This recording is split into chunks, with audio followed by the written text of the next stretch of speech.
When I was about 12, my great uncle John came from the Ukraine to visit us in Canada. He had a lot of stories, but this was the one that stood out. In the late 1960s, John was traveling by train from his village to another to visit family. He had to change trains at one point and was dropped off at what amounted to be a platform and a hut in the middle of nowhere. There was no one else at the station, and other than a dirt road that led off into the surrounding woods, there was nothing there. He waited for some time, but no train came. It was during the winter and getting colder and darker, and just about the time he started worrying about a place to stay and some food to eat, an old woman appeared out of the twilight. She asked if he was waiting for a train, and when he said he was, she said that it wouldn't be coming until the following day. She asked if he needed a bed for the night and offered him a meal and a room at her house, which she said was about an hour's walk from the station. Lodging with locals was more or less the standard when traveling in this part of the USSR, and Great Uncle John wasn't looking forward to a hungry night on a cold platform, so he gladly accepted her offer. He took his suitcase and they set off together down the dark road into the forest. It was more than an hour away, more like 2, and by the time they arrived at the old woman's small 2-storied house, John was tired and hungry. They both went inside, and the woman lit some oil lamps and warmed some borscht for them. It was the first time John was able to see the woman clearly, and he was a bit startled to realize that the old woman was actually a man. Not wanting to pry and too tired to care, John finished his soup and asked where he'd be sleeping. She led him up the stairs to a tiny room with a window that contained a single bed and nothing else. He thanked her, they said goodnight, and she closed the door, and then she locked it, leaving him in the dark. Somewhat creeped out by this, John called out to her, but she didn't answer, and he heard nothing else. Figuring he would deal with it in the morning, and that she probably had done it by mistake, John set his suitcase down and laid it on the bed, deciding to make the best of it and get some sleep. Before he could fall asleep, however, he felt the urge to pee and got out of bed, hoping to find a chamber pot or something he could pee in. He got onto his hands and knees and began to feel under the bed, thinking that's where the pot would be if there was one. But instead, he found a body. Great Uncle John went right to the window to see if he could exit the room that way, but it was nailed shut. He knew that if he remained in that room, he was probably a dead man. But if he broke the window and tried to get out that way, there was a good chance that the old woman and who knows who else was there would hear him and come into that room before he could get away. So he did the only thing he could do. He pulled the body from under the bed, heaved it onto the mattress, and covered it with the blanket. Then he got under the bed and waited. Sure enough, about an hour later, he heard footsteps coming slowly up the stairs and then toward the room. The lock clicked and the knob turned slowly. In the gloom, John saw someone move toward the bed, and he then heard several terrific and sickening thuds. The person had bashed the body on the head with a large crowbar, which they then dropped onto the floor right in front of John. There was silence. Then the person went out of the room and the door was shut again. John moved out from under the bed, took the crowbar, and was able to slowly pry the window open. He didn't say, but I imagine he was scared as hell the entire time. When the window was up, he threw his suitcase out, then dove through himself, not caring what was below him, only worried about what was behind him. He landed without too much injury and began to run into a field behind the house towards some lights in the far distance. It turned out to be a highway with some military and transport trucks on it, and John was able to get a ride to another village where he could catch a train. He didn't bother reporting what had happened to the authorities since, at the time in the USSR, there was a distinct chance that he would have been the one who had gotten into trouble. He just thanked God he escaped and decided that next time he traveled to visit relatives, he would take another way.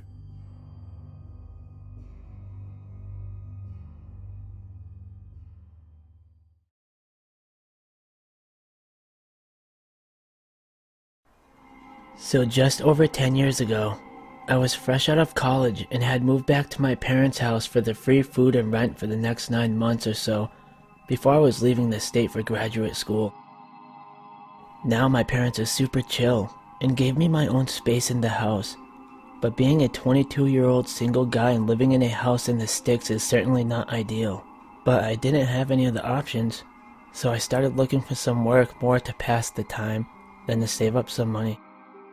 Anyway, so summer turned to winter, and I still hadn't found a solid job, but by then, I desperately need to spend more time out of my parents' house, so I took a part-time gig doing some light bookkeeping for a small business owner that my dad knew. I didn't really want to do it, but I knew I had limited local opportunities to make some cash, and this guy was going to pay me under the table as well. About that same time, a friend of mine in the city said that if I just paid him $200 a month and helped clean up, he'd basically let me crash in his living room until I was ready to move out of state. And that was all I needed to hear. I took the job. So my dad's friend's family had a construction type business. I mean, they helped out with building stuff, but it was mainly more focused on renting out bobcats and large augers they owned.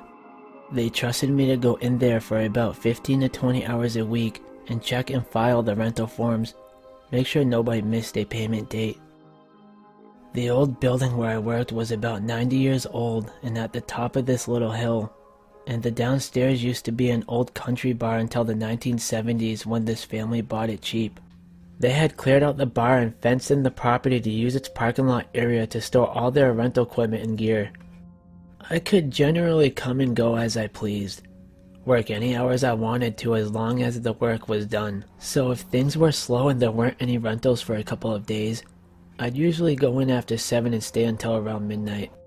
The office where I worked was on the second floor of the building above the old bar and looked out onto the long driveway. From my seat, I could usually see out the window and once or twice saw a family of deer or a raccoon scamper by, and I was always glancing out when I saw movement since it was very noticeable.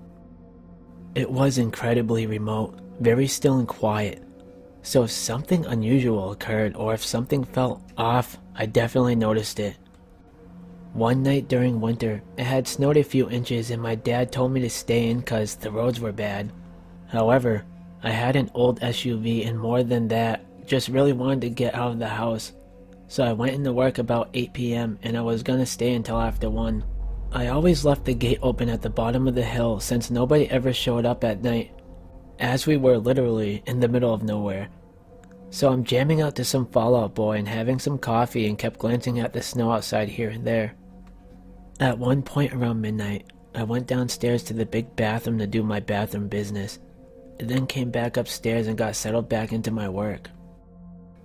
I probably did about 5 minutes of work when I glanced outside and saw a huge imprint of something in the snow just below the light. It seemed like it must have been a huge dog or substantial animal and just rolled around on the ground there on its back or something. Since I didn't notice it just 15 minutes before, it had to have happened while I was in the bathroom or maybe when my back was turned. I shook it off and assumed it was a dog or maybe even a farm animal that got loose. The building was near a farm, so this was common. At around 2 in the morning I was leaving, and as always, got out of my car to lock the gate up, and to be honest, I had pretty much forgotten about the imprint in the snow. But when I looked down, I was shocked to see that it wasn't just some disturbed snow, but it was undeniably the imprint of a human-made snow angel.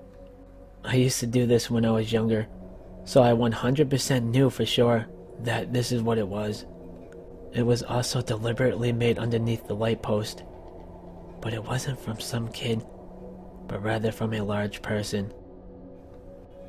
I looked up and saw what I already knew, that whoever had made the snow angel could easily look up and have seen me through the window. Now, I definitely would have seen or heard if someone drove up to our building, even if I was in the bathroom. I knew someone had to have walked deep into the freezing cold and snow for a few miles, stopped in front of our building, and then do a snow angel as I went to my desk. I glanced around for tracks in the snow, and saw that there was one set that led into the nearby woods to the right of the building. It was clear the person didn't use the road, but instead came from the opposite side, which made me instantly uneasy, since that side was just trees and darkness for miles and miles. I was definitely a little freaked out. Now, once I realized that someone had just been this close to me, secretly in the middle of the woods, I looked around but didn't see anything. Now I just wanted to get the hell out of there. When I got back in my car and drove a few feet, I realized that my boss would be there in a few hours and might see the snow angel and assumed I did it. I mean, it wouldn't have been that big of a deal at all, but I was young and felt like I might be made fun of by him. I opened the gate back up real quick, ran over and kicked the snow around it so it hid the snow angel, locked it back up again and went back to my car. As I was getting back into my SUV, there was a loud, high-pitched laughing coming from the woods. It almost sounded like a fake laugh, like the Witch and Wizards of Oz or something, like someone was staging it on purpose to show they weren't scared of me. It was close enough that I knew they could probably see me, but I couldn't see them at all, since other than the streetlight I was under, there was no illumination. After a few seconds of laughing, they stopped, and then it was just silence everywhere, except for my heart beating through my ears. Then the laughing started again, though louder this time, more like screaming and laughing combined. I sort of froze there for like 5 seconds, listening in a panic. Now I spent a lot of time in that area, and I know what coyotes and foxes sound like at night, so I can't completely rule that out. But to me, it honestly felt like it was an adult man trying to emulate a woman laughing. Like someone was deliberately trying to make a fake scary shriek laugh in order to scare someone. Well, it worked. After that 5 seconds, I was immediately filled with adrenaline, got in my car and drove the hell out of there as fast as I could without sliding off the road. Back at home, I was up all night trying to figure it out, and I told my parents the story when they woke up. After talking it out, we all decided it was one of those two things. It was either my brain somehow convinced itself that the snow formation was angel-shaped, when it was really just caused by some animal, and then the snow tracks and laughing was just a coyote or a red fox. Though I don't think that's what it was. What I truly believe, the second thing, which is that some local was walking around for some reason and decided to mess with me. I didn't have any close friends left in that area that would do this, and if they did do it, they would certainly have brought it up to make fun of me for speeding away in terror. I found out later that nearest house was a super old couple, so I highly doubt that it was one of them, which means whoever it was went out into the woods that night in the freezing cold just to mess with a stranger. I don't have any mental issues or a family history of them, didn't do drugs. I drank socially at the time, but certainly didn't do it that night. I also don't believe in the paranormal, so I never once gave that a thought. In my heart, I know someone was out there.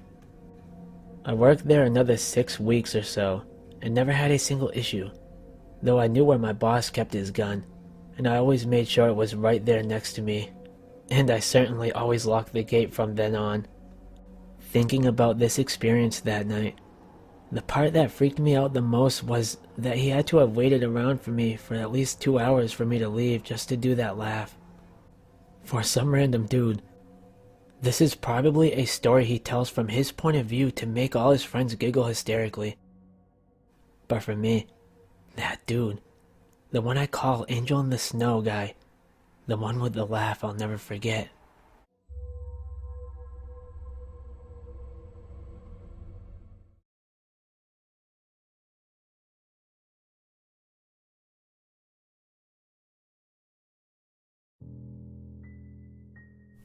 When I was around 10, I lived with my dad in the Yukon in a relatively suburban neighborhood. The area wasn't that great, as there was a fair share of high crime and some vehicle break-ins, but I haven't actually witnessed that myself. Anyway, this happened during the winter, about a week before Christmas, and I was home alone one night as my dad had been called into work. I was sitting by the fireplace watching a movie when I heard the home phone ring. The house phone didn't normally ring, but when it did, it was most likely someone looking for my dad, or the slightest possibility of a scam call. Needless to say, I got up and answered the phone asking if anyone was there. But all I heard on the other end was silence. I figured the person just hung up or dialed the wrong number, but about 10 seconds later, the phone rang once again. I got up and answered it, but yet again was greeted to nothing but silence, so I abruptly hung up the phone. I'd say not even 5 seconds later, it rang again, and this time I said, "Look dude, stop calling here, you're just wasting my time." There was silence for a good 3 seconds, when I heard a deep voice from the other end. It was a man's voice, and what he said next sent a chill down my spine. "I'm just waiting for you to come upstairs, Nathan." He said my name. My heart sank into the pit of my stomach as I put the phone to the receiver, and I then ran out of that house screaming to my neighbors, who then called the cops. They thankfully came within a few minutes, and my dad wasn't far behind. I remember them entering my home and going upstairs, but didn't end up finding much. They did, however, find an old rope and duct tape that certainly didn't belong to us. It still scares me knowing that someone had been living in my house for God knows how long. I still don't know what his intentions were, but if he had rope with duct tape with him, they probably weren't good.